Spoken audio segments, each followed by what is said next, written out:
restriction is 250 feet.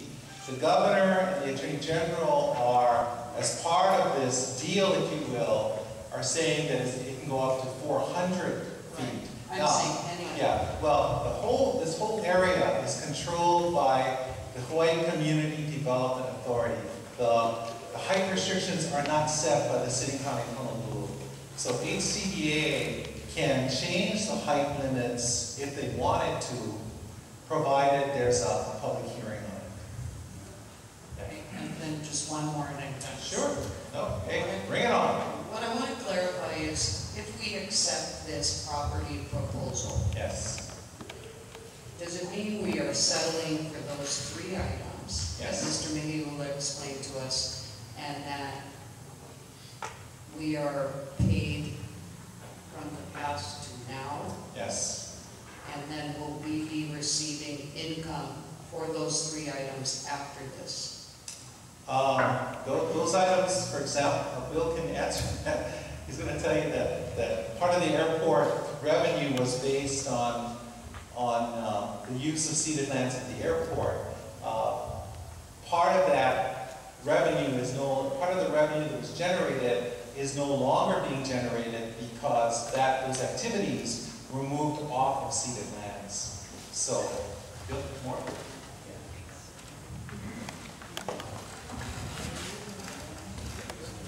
Actually, of those 3, the only one we're getting compensated for is the duty-free shops. Up to 2003, duty-free shops at Honolulu International Airport was on ceded land. Ceded land at Honolulu International Airport is like a finger. It's like some of it is, some of it isn't. And so it just so happened that duty-free shops was kind of on ceded lands.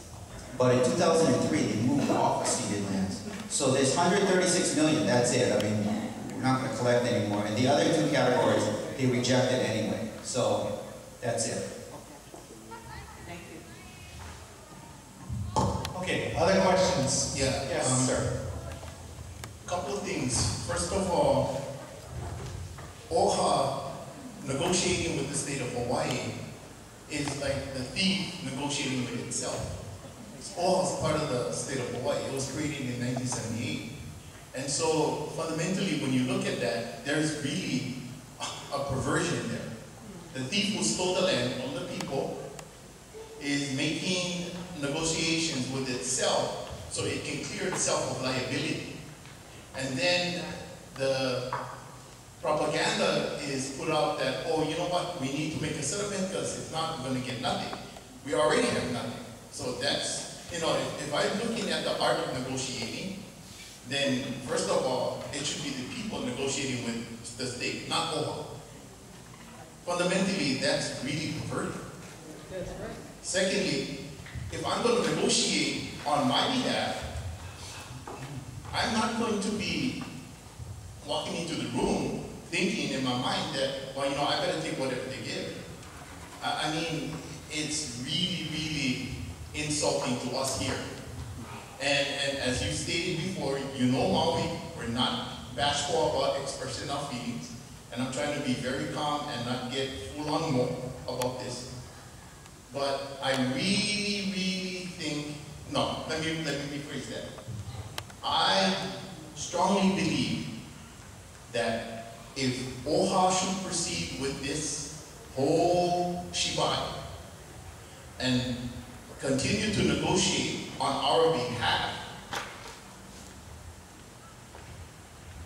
it's like a akaka bill. You're shoving it down our throat. 10 years you guys tried to get that akaka bill passed. It didn't pass, so what you guys do, go to the state level, have all these laws get submitted into the legislators last year, and then you guys passed it. My fear, and I hope everybody hears this, is that no matter what is said here or on all the islands at your other meetings, in the end, you guys are going to shove this down our throat, whether we like it or not. Thank you.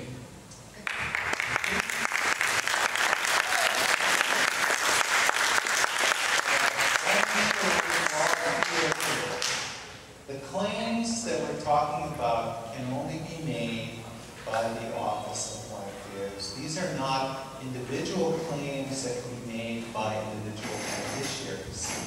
Because when you look at the law established OHA for the purpose of receiving revenues off the use of ceded lands. And that's, you know, for better or for worse, that's how this is structured. So, questions? Yes, sir. Well, if this proposal is adopted, and let's say OHA develops in these properties, creates income or generates funds in that, how does OHA plan to allocate or process those funds in that? Were they put it in a trust for the Hawaiian people?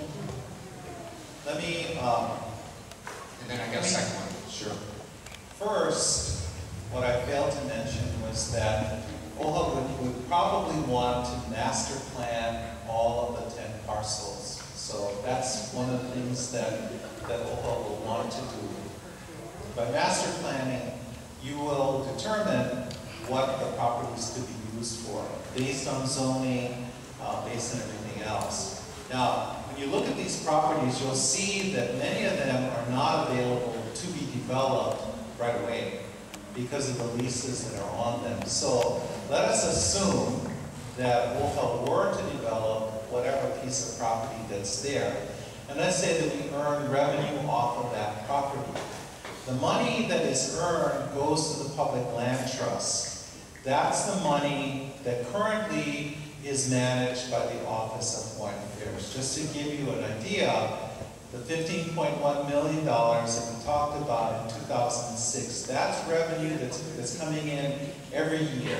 And those revenues go into the public land trust. And it is from that pool of money that OHA establishes a budget. And that budget is used for various programs and awards to Native Hawaiians throughout the state. So currently, OHA has an investment portfolio of roughly $335 million.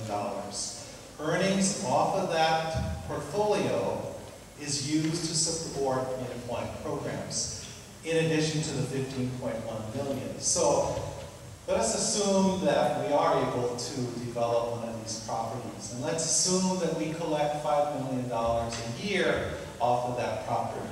Those funds would go into the public land trust and would be available for use by the trustees to support Native Hawaiian programs. That's how it would work.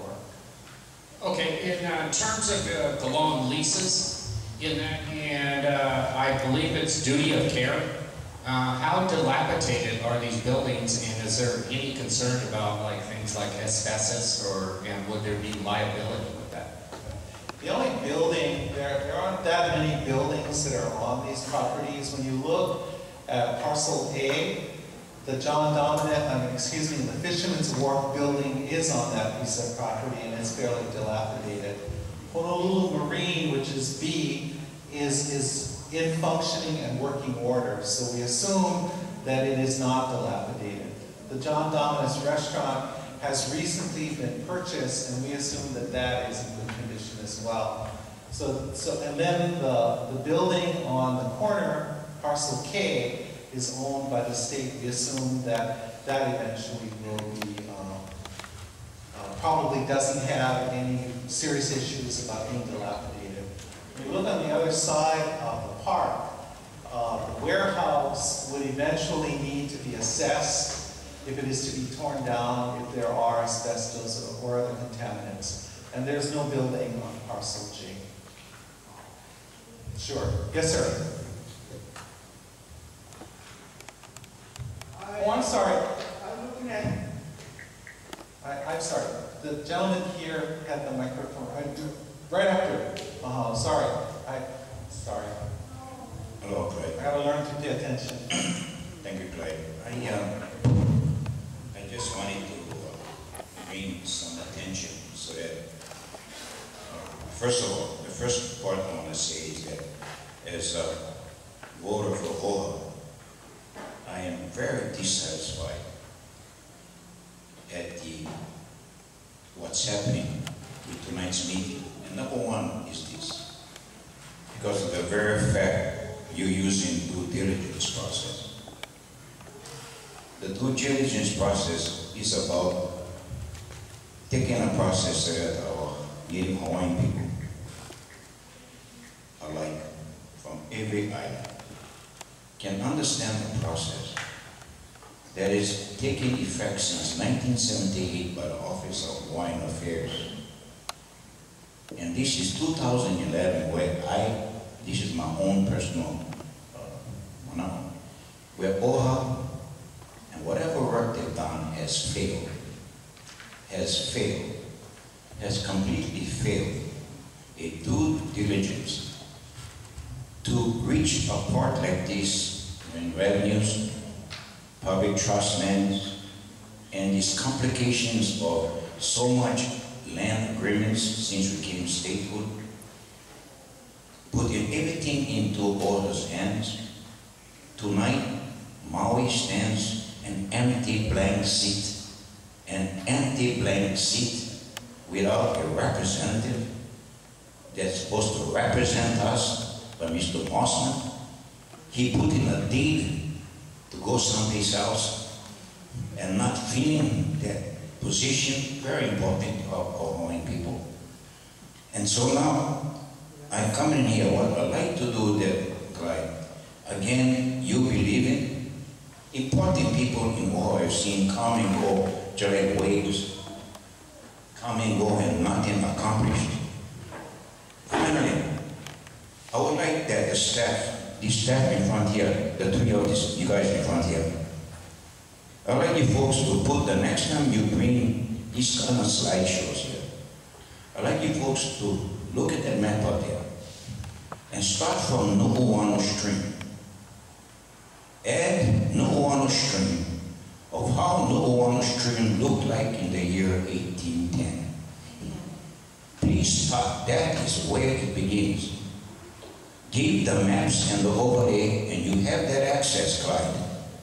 You have that access, maps were sent to you guys. The 1810 map of Papa E.E., John E.E. The next one I would like to see that you folks include all the fisheries and also the shorelines that used to be on Queen Street, which was Water Street in the 1820s. That used to be the waterfront. Now as I see the waterfront commercial line. That used to be the waterfront shoreline. Yeah, of the Sea of Kuruloia, that's my name. And the shoreline of the beach of Kuruloia, the fish ponds, give us an overlay of what these lands look like during your research in the archives at Fish Museums, the State and Alexander Maui, Matson, and the whole gamut. Put the whole gamut so that we can see what is part of the process